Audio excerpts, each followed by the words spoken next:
दुर्गे देवी सर्वतीर्थाभिषेकिनी पावनी सुरभिश्रेष्ठी देवी तुभ्यं नमो नमः. ನಮ್ಮ ಭಾರತೀಯ ಸಂಸ್ಕೃತಿಯಲ್ಲಿ ಗೋಮಾತೆ ಅತ್ಯಂತ ಪವಿತ್ರ ಸ್ಥಾನವಿದೆ. ಧಾರ್ಮಿಕ ಭಾವನೆಯಿಂದ ಅಲ್ಲಿ ಭಗವಂತನನ್ನು ಕಂಡು ಗೌರವಿಸುವ ಪರಂಪರೆ ಇದೆ. ಗೋಮಾತೆ ಆರ್ಥಿಕವಾಗಿ ಧಾರ್ಮಿಕವಾಗಿ ಎಲ್ಲ ದೃಷ್ಟಿಯಿಂದ ನಮಗೆ ಉಪಕಾರ ಮಾಡುವ ದೇವತೆ.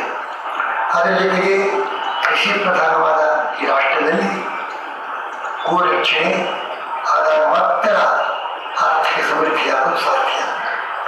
ಇಂತಹ ಗೋಮಾತೆಯ ಹತ್ಯೆ ನಮ್ಮ ನಾಡಿನಲ್ಲಿ ನಿರಂತರ ನಡೆಯುತ್ತಿರುವುದು ಅತ್ಯಂತ ದುಃಖದ ಸಂಗತಿ. ಇವತ್ತು ನಮ್ಮ ನಾಡಿನಲ್ಲಿ ಗುಂಪು ಗಟ್ಟಲೆ ಗೋವುಗಳ ಹತ್ಯೆ ಪ್ರತಿದಿನ ನಡೀತಾ ಇದೆ. ಇದು ಅತ್ಯಂತ ದೊಡ್ಡ ದುರಂತ, ಕಡೆಯ ಆಕ್ರಮಣದ ಸಂಕೇತವಾಗಿದೆ. ಅದಕ್ಕಾಗಿ ಗೋರಕ್ಷಣೆಯ ಬಗ್ಗೆ ಎಲ್ಲ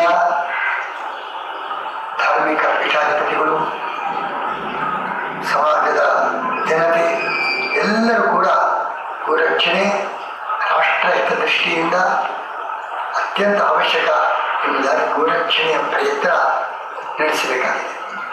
ಗೋಮಾತೆ ಕಲಿಯುಗದಲ್ಲಿಯೂ ಬರಲಿಲ್ಲ. ಅಂತಹ ಗೋಮಾತೆಯ ಮೇಲೆ ಆಗತಕ್ಕಂಥ ಅನ್ಯಾಯ, ಹಿಂಸೆ ಇದನ್ನೆಲ್ಲ ತಡೆದು ಅದಕ್ಕೆ ಅವಕಾಶವಾಗದ ರೀತಿಯಲ್ಲಿ ಇಡೀ ನಾಡಿನಲ್ಲಿ ಒಂದು ಕ್ರಾಂತಿ ಆಗಬೇಕಾಗಿದೆ. ಜನತೆಯೂ ಭಾಗವಹಿಸಬೇಕು, ಸರ್ಕಾರ ಕೂಡ ಸಹಕಾರ ನೀಡಬೇಕು. ಈ ನಿಟ್ಟಿನಲ್ಲಿ ವೇದಾವರ ಮಠದ ಕಡೆಯಿಂದ ನಮ್ಮ ಕಿರಿಯ ಶ್ರೀಪಾದರಾದ ವಿಶ್ವಪ್ರಸನ್ನ ತೀರ್ಥರ ನೇತೃತ್ವದಲ್ಲಿ ಒಂದು ದೊಡ್ಡ ರಚನಾತ್ಮಕವಾದ ಸೇವಾ ಕಾರ್ಯ ಪ್ರಾರಂಭವಾಗಿದೆ. ಅದು ಸರ್ವ ರೀತಿಯಲ್ಲಿ ಕೂಡ ಬೆಳೆಯಬೇಕಾಗಿದೆ. ನಮ್ಮ ನಾಡಿನಲ್ಲೇ ದೊಡ್ಡ ಉಪಕೇಂದ್ರವಾಗಿ ಗೋಗಳ ಆಶ್ರಯ ಮತ್ತು ರಕ್ಷಣೆಯ ಕೇಂದ್ರವಾಗಿ ಅದು ಬೆಳಗಬೇಕಾಗಿದೆ. ಅದು ಗೋವಿನ ಸೇವೆ, ಶ್ರೀಕೃಷ್ಣನ ಸೇವೆ, ರಾಷ್ಟ್ರದ ಸೇವೆ.